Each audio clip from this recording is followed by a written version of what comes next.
이제 함께 하나님의 말씀을 봉독하겠습니다. 오늘 우리에게 주시는 말씀은 마태복음 28장 1절에서 20절까지 말씀입니다. 1절에서 10절까지. 다 함께 하나님의 말씀을 받들어 읽겠습니다. 안식일이 다 지나고 안식 후 첫날이 되려는 새벽에 막달라 마리아와 다른 마리아가 무덤을 보려고 갔더니 큰 지진이 나며 주의 천사가 하늘로부터 내려와 돌을 굴려내고 그 위에 앉았는데 그 형상이 번개 같고 그 옷은 눈같이 익은을 지키던 자들이 그를 무서워하여 떨며 죽은 사람과 같이 되었더라. 천사가 여자들에게 말하여 이르되 너희는 무서워하지 말라.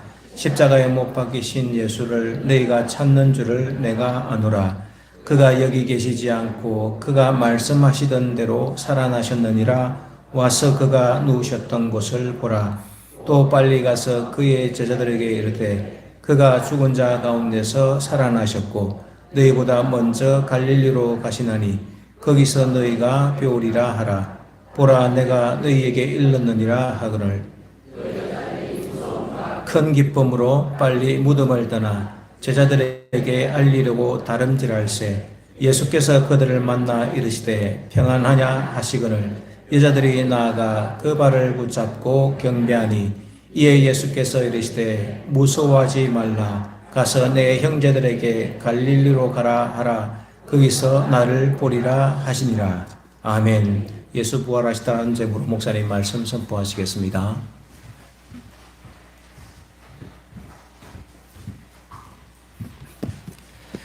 할렐루야.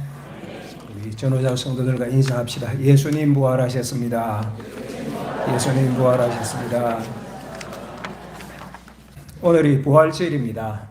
부활절은 춘분 이후 첫 보름달 다음에 주일을 부활절로 지키고 있습니다. 이것이 325년 교회 니케아 공의에 의하여서 결정된 이후에 그렇게 교회가 지키고 있습니다.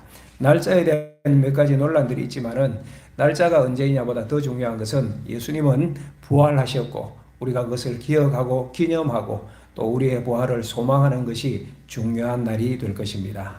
지난 주간에 한 주간 겟세마네 기도회를 통하여 예수님의 십자가 죽으심의 지구심을 깊이 있게 묵상해 보았습니다.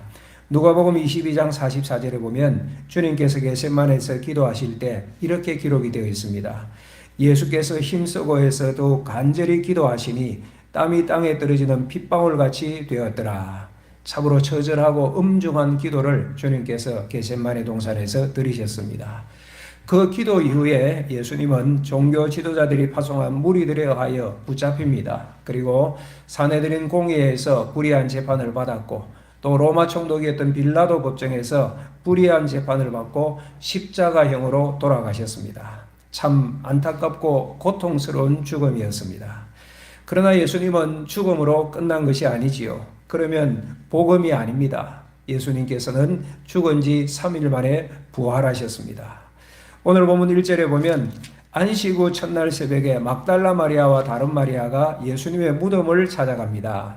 안식 후 첫날이니 우리로 말하면 주일을 말합니다. 주일 새벽에 여인들이 예수님의 무덤을 찾았습니다. 여기 막달라 마리아는 7 귀신 들려서 정말 어렵게 고생하며 살아가다가 예수님을 만나 치유함을 받게 됩니다. 그리고 그 이후에 주님을 진정으로 사랑하고 끝까지 주님의 사역을 돕고 주님을 따랐던 여인 중에 한 사람입니다. 그래서 제자들 모두가 도망한 그 십자가 처형의 현장까지도 이 막달라 마리아는 서 있었고 주님께서 무덤에 갇히실 때 그 현장도 지켰던 여인이 막달라 마리아입니다. 또 다른 마리아는 야고보와 요셉의 어머니 마리아라고 기록되어 있는데 이 한 여인들 마찬가지로 주님을 사랑하고 주님을 향한 뜨거운 마음으로 주님을 따랐던 여인들이지요. 이 여인들이 새벽에 무덤을 찾은 것은 예수님의 몸에 향품이라도 바르기 위하여 무덤을 찾은 거예요. 그런데 어떻게 됩니까? 가보니 큰 지진이 났고 하늘로부터 천사가 내려와서 무덤을 막은 돌을 굴려내고 그 위에 앉았는데 그 형상이 번개 같다고 합니다. 당당하고 위엄이 있는 모습을 표현한 것입니다. 그리고 옷은 눈같이 희었다고 표현되어 있습니다. 4절을 보면 이 모습을 보고 무덤을 지키는 자들이 무서워하여 떨며 죽은 사람같이 되었습니다. 큰 지진이 일어나고 하늘에서 천사가 내려오고 돌문이 열려지고 그 문 안에 보니 예수의 시신은 보이지 않고, 그러니 경비병들이 얼마나 두려웠겠습니까? 5절에서 7절에 보면 천사가 무덤을 찾아온 여인들에게 이렇게 말합니다.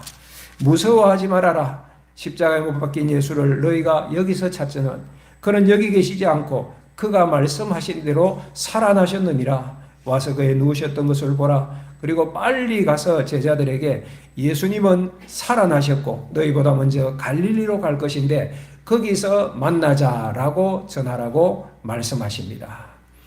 이 천사의 얘기를 듣고 8절에 보면 여자들이 이제 제자들에게 달려가는데 여자들이 무서움과 큰 기쁨으로 제자들에게 달려갔다고 합니다. 뭐 양가 감정이겠죠.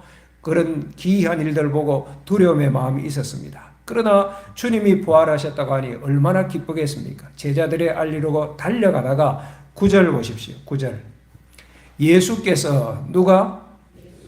예수께서 그들을 만나 이르시되 평안하냐 하시거늘. 천사들에게 예수님이 살아나셨다고 들었는데 9절에 보면 진짜 부활하신 예수님께서 여인들을 만나신 겁니다. 예수님의 죽음을 이 여인들이 보았잖아요. 십자가에서 그렇게 안타깝게 고통스럽게 죽어가시는 모습을 보았습니다. 무덤에 갇힌 것도 여인들이 보았습니다. 그런데 살아나신 거예요. 그 앞에 계신 거예요. 얼마나 놀랍고 기쁜지 여인들이 예수님의 발을 붙잡고 경배합니다. 여러분, 예수님의 발을 붙잡고 경배했다니 예수님은 유령이 아니세요. 여인들이 환상을 본 것도 아닙니다. 예수님은 부활하셨습니다. 예수님은 부활하셨습니다. 믿는 은혜가 있기를 바랍니다.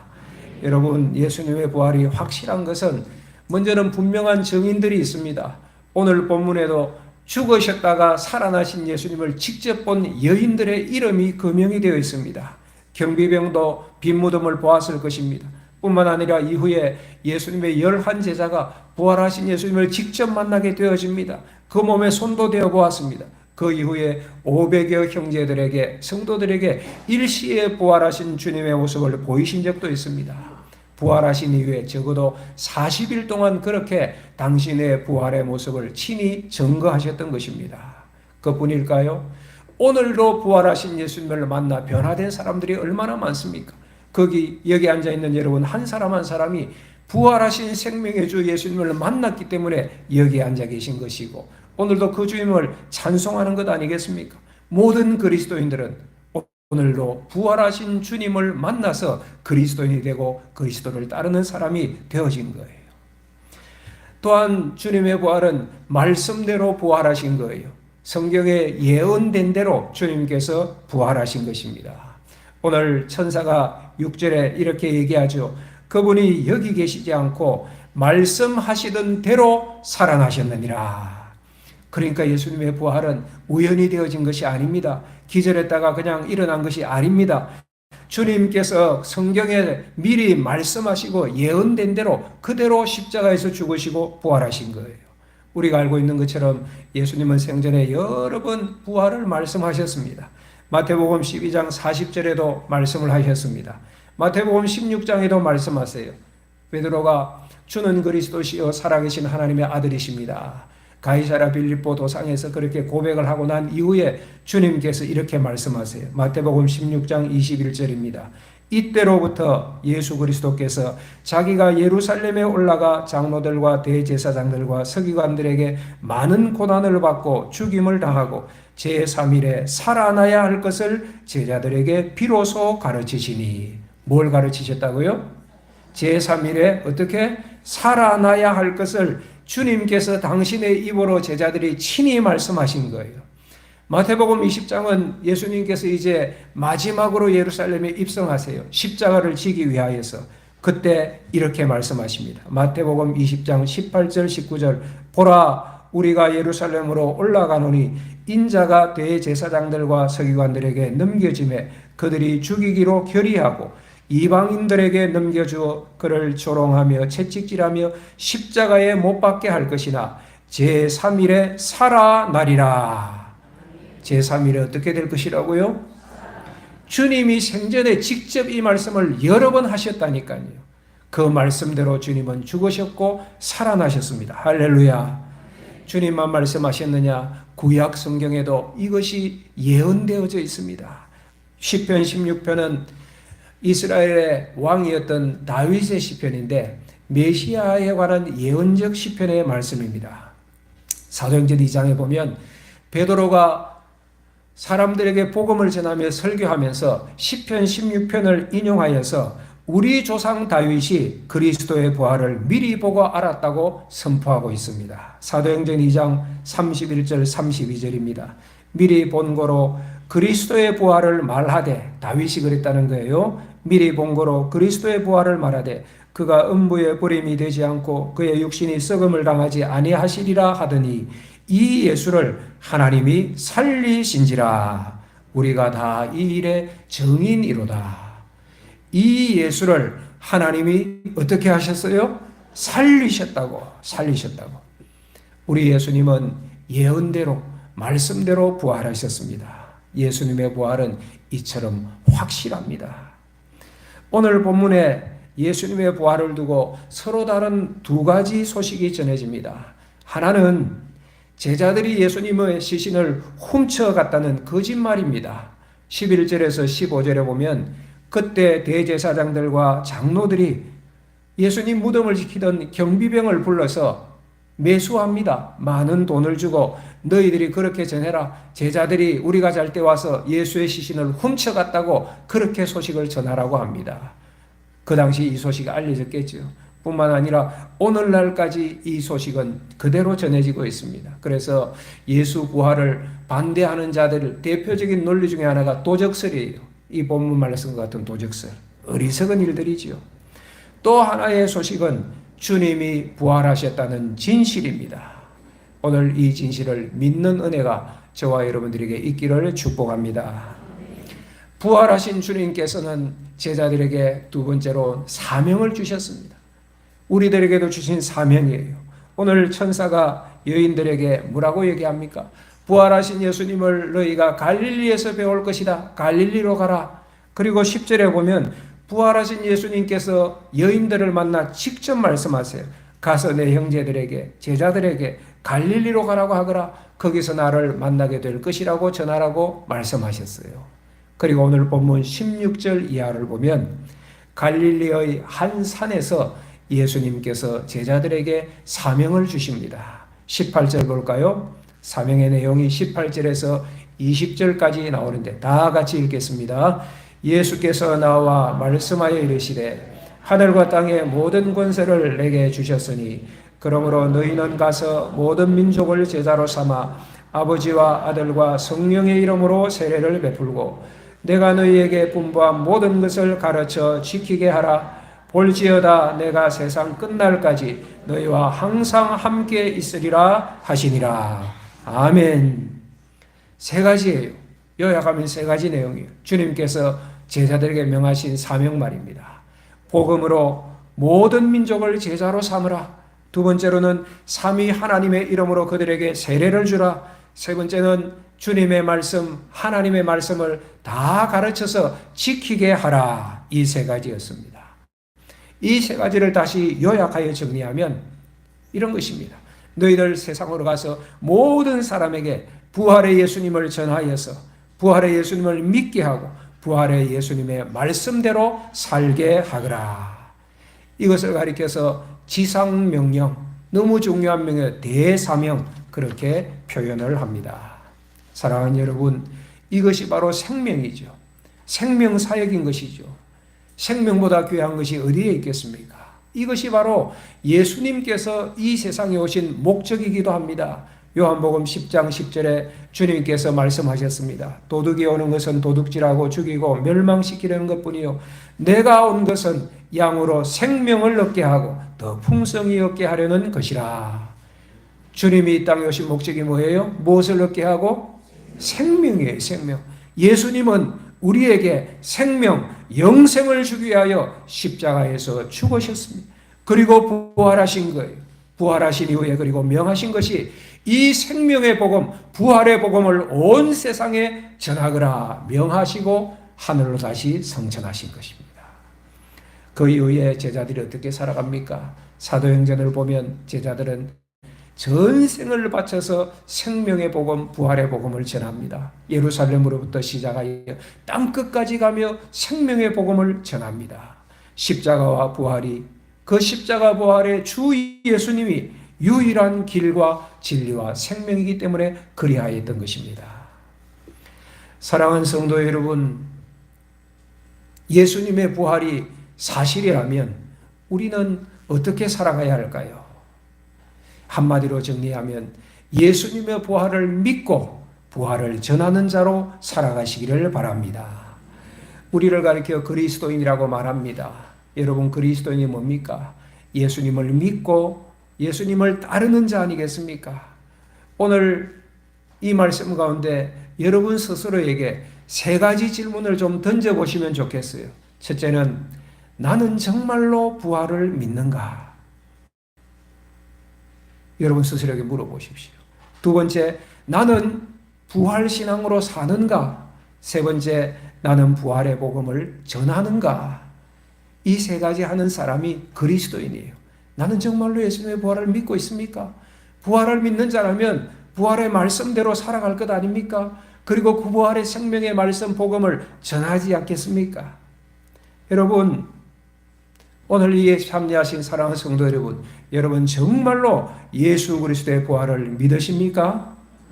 믿으십니까? 네, 정말 그러하기를 바랍니다. 믿는 것 은혜가 있어야 되거든요. 로마서 10장 9절에서 말씀합니다. 내가 만일 내 입으로 예수를 주로 시인하며 또 하나님께서 그를 죽은 자 가운데서 살리신 것을 내 마음에 믿으면 구원을 받으리라. 누가 구원을 받아요? 어떤 자가 구원을 받아요? 뭘 믿는 자? 예, 죽은 자 가운데서 살리신 것을 믿는 자. 그러니까 누가 구원을 받느냐? 예수 그리스도의 십자가 죽으심과 부활을 믿는 자가 구원을 받습니다.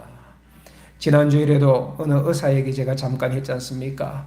유능한 의사였고 교회의 집사였지만은 오래 교회를 다녔는데도 예수를 믿지 않아요. 예수님 믿어지지가 않았어요. 췌장암으로 임종을 앞두고 있는데 임종 직전에 하나님 은혜로 회개하고 예수님을 만났습니다. 그래서 마지막 순간에는 천국 소망을 가지고 임종하게 되었습니다. 제가 그 얘기하면서 감사하고 한편으로 안타깝다고 말씀드렸잖아요. 교회는 다녔는데 진정에 예수를 믿었더라면 하나님 나라에게 더 귀하게 쓰임받았을 텐데 그런 안타까움이 있는 거예요. 사랑하는 여러분, 여러분 자신의 구원을 점검하십시오. 여러분의 가족들의 신앙을 꼭 확인하십시오. 지난 주간에 저희 둘째 아들 독일로 다시 출국했는데 출국하기 전에 가정 예배 드리고 예배 마친 다음에 제가 세 가지를 점검했습니다. 그 첫 번째가 구원 점검이에요. 제신아, 신이는 정말 예수님을 믿니? 예 하더라고요. 신이야, 너 지금 죽어도 천국 갈 것 믿니? 예 하더라고요. 그래서 그러면 꼭 네가 그 신앙을 가지고 있으면 어디를 가든지 무엇을 하든지 하나님 중심, 교회 중심으로 살아라. 예, 권하면서 제 마음이 감사하고 기뻤습니다. 자녀들을 보면서 여러 가지 제 마음의 소원이 있겠지만 가장 늘 관심 가진 가장 중요한 관심이었는데 항상 얘기하던 것이었지만 이 녀석이 이제 다 컸잖아요. 나이 30 가까이 되어지고 먼 나라에 있고 언제 다시 이런 얘기할 기회가 올까 해서 출국하기 전에 붙들고 제가 그 얘기를 한 거예요. 감사하고 또 기쁜 마음이 있었습니다. 사랑하는 여러분, 여러분 자신과 가족 모두가 예수 그리스도의 구원 안에 거하기를 주의 이름으로 축복합니다. 너무 중요한 일이에요. 아니, 가장 중요한 일이에요. 예수님의 부활을 믿으면 그 다음 이 부활신앙으로 살게 되어집니다. 여러분, 우리가 다 예수님을 믿는다고 고백하는데 여러분들은 어떤 예수님을 믿습니까? 여러분이 믿으시는 예수님은 어떤 예수님입니까? 제가 세가족 공부할 때마다 사도신경을 가지고 이것을 설명합니다. 우리 손가락 5개 있잖아요. 이 5가지로 설명하는데 우리 성도들도 다 기억하면 좋겠어요. 내가 믿는 예수님은 어떤 예수님이냐? 요약하면 하나님의 아들이신 예수님을 믿습니다. 사람으로 세상에 오신 예수님을 믿습니다. 나의 죄를 지고 십자가에 죽으신 예수님을 믿습니다. 부활하고 성천하신 예수님을 믿습니다. 다시 오셔서 구원하실 예수님을 믿습니다. 이것이 사도신경의 예수님에 관한 고백이고 우리가 믿는 예수님을 향한 신앙이에요. 제 신에게 신앙 고백 확인하면서 이거 물었어요. 이 5가지 얘기하면서 제 신아 너 예수님 믿는다는데 이 5가지 예수님이 그대로 믿어지니? 예 하더라고요. 예 하더라고요. 사랑하는 여러분, 이 예수님이 믿어지십니까? 정말로 믿는다면 예수님의 말씀 안에 살아야 하고 예수님의 말씀에 순종해야 하지 않겠습니까? 예수님이 누구십니까? 예수님은 하나님이시고 하나님의 아들이십니다. 천국의 주인이신데 그분이 나를 구원하기 위해서 연약한 인생의 모습으로 이 땅에 오셨구나. 그리고 나의 이 못난 죄를 지시고 십자가에서 살 찢기고 피 흘려 돌아가셨구나. 그것으로 끝나지 아니하고 하나님께서 죽은 예수님을 살리시고 부활시키시고 예수님은 성천하시고 마지막 날에 다시 오셔서 구원할 자는 구원하시고 심판할 자는 심판하실 것이구나. 이 예수님을 믿는다면 그날을 바라보면서 우리가 오늘 하루하루를 말씀대로 살아야 할 것 아닙니까? 그렇지 않겠습니까? 그것이 마땅한 일이지요. 반드시 그렇게 해야 하는 것이죠. 그리고 우리가 부활의 예수님을 믿는다면 그 신앙이 우리에게 얼마나 큰 힘이 되는지 아세요? 오늘의 삶에 아픔이 있을지라도 믿음 생활에 수고와 환난과 공고가 있을지라도 부활의 소망이 확실하면 이겨낼 수 있습니다. 아니, 이겨낼 정도가 아니라 기쁨 충만한 삶을 살 수 있습니다. 오늘 본문 8절에 보면 예수님의 부활 소식을 들었던 여인들이 무서움과 큰 기쁨을 가졌다고 기록되어 있습니다. 무섭긴 무섭죠. 전혀 상상하지도 못하고 무덤을 찾아갔는데 천사가 나타나 있고 지진이 있고 무덤에 돌은 굴려져 갔고 무덤이 빈 무덤이고 무서울 수 있죠. 그러나 여인들에게는 기쁨이 더 컸습니다. 큰 기쁨이라고 하였습니다. 9절에 부활하신 예수님을 여인들이 직접 만났을 때 주님의 첫 인사가 평안하뇨. 한번 따라합시다. 평안하냐. 카이로라는 단어인데 원래 의미가 기뻐하라는 뜻이에요. 방금까지 여인들은 슬픔이었어요. 좌절이었어요. 두려움이었어요. 왜? 예수님은 죽으셨으니까. 그렇게 사랑하고 따르던 예수님이 죽으셨다고 생각하니까 얼마나 슬펐겠습니까? 좌절했겠습니까? 그런데 그 주님께서 나타나신 거예요. 아, 정말로 살아나셨구나. 정말로 살아나셨구나. 그분 발 앞에 엎드려서 여인들이 경배합니다. 두려움이 떠나가고 근심이 떠나가고 기쁨이 충만하였던 것입니다. 할렐루야. 이것이 부활의 기쁨입니다. 찬양이 있고 예배가 있고 경배가 있고 오늘 부활절 찬양 주사랑 찬양대 잘 해주셔서 감사합니다. 저도 같이 서서 하는데 저는 뭐 잘 못해요. 주일 오후에 연습하는데 회의도 있고 하니까 제가 연습 거의 잘 참여 못하거든요. 그 대신 주중에 제가 억수로 열심히 연습합니다. 하루에 한 10번쯤 봐요. 저희 집에 또 그 독한 감독자가 있거든요. 그래서 저를 딱 앉혀놓고 그 음원 들어가면서 어떤 점심 먹고 어떨 때 한 10번씩 부르고 같이 차 타고 가면 차에서 계속 그 연습을 합니다. 그런데 이게 놀라워요. 같이 찬양을 하면요. 기쁨이 생긴다. 특별히 부활의 찬양이죠. 한 번 부르고 두 번 부르고 3번 부르고 5번 부르고 마음에 그 가사가 확신이 되어지고 기쁨이 생겨지고 그러니까 가정에서 찬양으로 예배하게 되는 것이잖아요. 그 가정 예배가 힘이 있고 기도가 힘이 있고 찬송이 힘이 있구나. 또 하다가 제가 틀려요. 연습을 제대로 못했으니까. 그러면서 킥킥 웃기도 하고 얼마나 재미있어요. 여러분, 주 예수님은 우리에게 소망을 주시는 분, 기쁨을 주시는 분, 부활의 능력을 주시는 분이십니다. 그러니까 그 부활의 현장에 기쁨이 충만하였고 그 기쁨은 그때로 끝나는 것이 아니라 부활을 믿고 따르는 우리에게도 지속되어지는 영원한 능력인 줄 믿으시기를 축복합니다. 예수님의 부활의 풍경을 한번 여러분들이 상상해 보세요. 오늘 마태복음 28장 말씀을 그려보세요.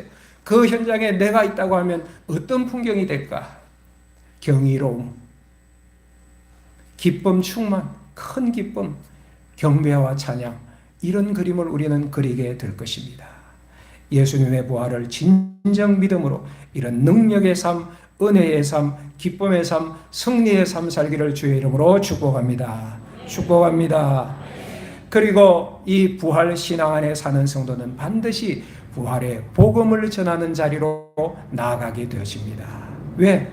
부활하신 주님께서 제자들에게, 우리들에게 명하셨기 때문입니다. 18절에서 20절 주님께서 성천하기 이전에 제자들에게 마지막으로 명하셨잖아. 너희는 가서 모든 족속을, 모든 민족을 제자로 삼으라. 아버지와 아들과 성령의 이름으로 세례를 베풀라. 내가 너희에게 분부한 모든 말씀을 다 가르쳐서 지키게 하라고 제자들에게 명하셨고, 이 명령은 교회인 우리에게 그대로 주어진 명령이에요. 사랑하는 여러분, 주님은 부활하셨지만 그 유익을 누리지 못하는 사람이 우리 주변에 너무도 많습니다. 왜 누리지 못할까? 믿지 않기 때문에. 예수님을 믿지 않으니까, 부활을 믿지 않으니까 누리지 못하고, 두 번째는 이는 뭡니까? 그 복음을, 부활의 소식을 듣지 못했기 때문에 믿지 못한 사람도 있을 것입니다. 그렇다면 듣지 못해 믿지 못하는 자에게 복음 전하는 것은 우리가 해야 될 일이에요. 내가 해야 될 일인 것입니다. 잔치가 있어도 그 잔치에 참석해야지 유익을 누릴 수 있잖아요. 그 구원의 잔치를 전하는 것이 전도입니다. 저도 목사이지만 전도 많이 못해서 참 죄송합니다. 그래도 전도에 대한 중요성, 마음은 늘 있습니다. 이번에 우리 VIP 전도주일 하면서도 항상 기도합니다. 주머니에도 제가 우리 교회 전도진 늘 몇 장씩 넣어 다녀요. 여러분 주머니에 이거 있습니까? 우리 교회 소식지. 누구를 만나든 기회가 되면 이거 주려고. 그런 마음은 늘 있어요. 그래도 참 부족해요. 기도도 부족하고, 사랑도 부족한 목사이고, 전도도 부족한 목사이고. 그래서 들어지는 생각이, 전도하는 목사가 되어야 된다. 전도하는 집사가 되어야 된다. 전도하는 장로가 되어야 된다. 전도하는 권사가 되어야 된다. 이름만 목사고 권사고 집사면 뭐합니까? 우리 모두가 전도하는 성도가 되어야 된다. 정말로 중요하니까. 지난 주일 기간별로 오방전도 나가셨는데 어떠하셨습니까? 잘 하셨습니까? 예, 그래도 나가니까 한 번이라도 전도해 보잖아요. 그리고 하나님의 기쁨이 그 시간에 있습니다. 하나님의 기쁜 마음으로, 웃음으로 전도하는 여러분들을 바라보십니다. 그리고 하나님께서 여러분들을 구원의 도구로 쓰십니다. 이 사명 진짜 중요하다고 주님께서 마지막으로 이 땅을 떠나면서 명하신 것이니 우리는 반드시 해야 합니다. 그러나 제 마음에 전도가 부담이 아니기를 바랍니다. 여러분들이 부담으로 하지 않기를 바랍니다. 기도하십시오. 기도하면 감동도 있고 용기도 생깁니다. 찬송하십시오. 찬송하면 믿음의 확신이 생깁니다. 기도는 놀라워요. 생각을 바꾸고 우리의 행동을 바꿉니다. 그리고 오늘 본문 18절에서 20절 보면 주님께서 마지막 지상 사명, 대사명을 주실 때에 하늘과 땅의 모든 권세를 너희에게 주노니 18절에 이 말씀이 먼저 나와요. 그리고 마지막에는 뭐예요? 볼지어다 내가 세상 끝날까지 너희와 항상 함께 있으리라. 지상 사명을 주면서 앞과 뒤에 샌드위치처럼 하늘과 땅의 권세를 가신 주님이 우리와 함께 하신다는 말씀이 덮여 있잖아요. 이 사명으로 살아가면 위로 아래로 하나님의 능력으로 보호하신다. 그것도 하늘과 땅의 모든 권세를 가지신 하나님의 능력으로, 주 예수 그리스도의 사랑으로 세상 끝날까지 내가 너희와 항상 함께하리라. 전도한 자에게 주시는 하나님의 약속입니다. 이 약속 믿고 기쁨과 감사로 나아가시기를 바랍니다. 이번 주에 우리 노회가 있습니다. 정기 노회 때 목사 안수식이 있는데, 목사 안수식 때 제가 권면 순서를 맡았어요. 이제 목사 안수 받는, 처음으로 목사 되는 우리 젊은 분들에게 제가 무슨 권면을 해야 할까 생각하다가 옛날에 읽었던 책 한 권을 꺼냈어요. 내가 다시 목사가 된다면 이라는 제목의 책입니다. 은퇴를 앞둔 어느 목사님께서, 미국의 목사님이신데 자기 목회 사역 돌아보면서, 인생 돌아보면서 내가 다시 목사로 사역한다면 어떻게 할까, 뭐 그런 내용을 기록한 것이에요. 챕터 중에 나는 예수님의 구원을 강조할 것이다 라는 부분이 있더라고요. 그 내용이 이런 내용입니다. 어느 날 자동차 광고를 보는데 문구가 이랬대요. 그 회사 이름을 가지고 땡땡이 구원한다. 목사님 보니까 마음에 좀 탄식이 되더래요. 근데 세상 사람들은 그렇게 믿는 사람들이 많잖아요. 돈이 이 세상을 구원하고 세상의 기술이 나를 구원하고 내 인생을 행복하게 할 것이다. 세상의 권세나 지위가 나를 구원할 것이다 라고 생각하고 그 길을 따르려고 하는 사람들이 이 세상에 얼마나 많습니까? 그래서 그 문구를 보면서 목사님이 단식하며 내가 다시 목사가 된다면 예수님의 구원을 거듭거듭 강조해야지, 그런 내용의 글입니다. 그러면서 한 가지 이야기를 실어 놓았어요. 그분께서 동남아시아 저 밀림 오지에 있는 선교지를 선교사님과 함께 방문하였고 그 선교지에 한 분이, 원주민 가운데 한 분이 예수 믿게 되어서 그 집에서 그분에게 구원 간증을 듣게 된 거예요. 그분이 어떻게 예수를 믿게 됐는가 쭉 얘기하는데, 얘기를 들으면서 목사님의 한쪽 구석을 보니까 바구니에 보니 해골이 가득 담겨 있더래요. 그러면서 목사님 들으신 생각이, 이분이 예수님을 알기 전에 내가 만났더라면 내 해골도 저 바구니에 보태어졌겠네, 이런 생각이 들더라면서, 인간 사냥꾼이었는데 하나님의 자녀로 구원받으신 거예요. 사랑하는 여러분, 하나님의 구원은 오늘 이 시간에도 이렇게 진행되어진다는 것을 믿으시기를 축복합니다. 나를 통하여, 우리를 통하여, 신평교회를 통하여 이 일이 이루어지기를 바라고, 이루어지고 있다는 사실을 굳게 믿으시고 부활과 생명의 주님을 온 세상에 전하는 저와 여러분 모두가 되시기를 예수님의 이름으로 축복합니다. 우리 찬송하고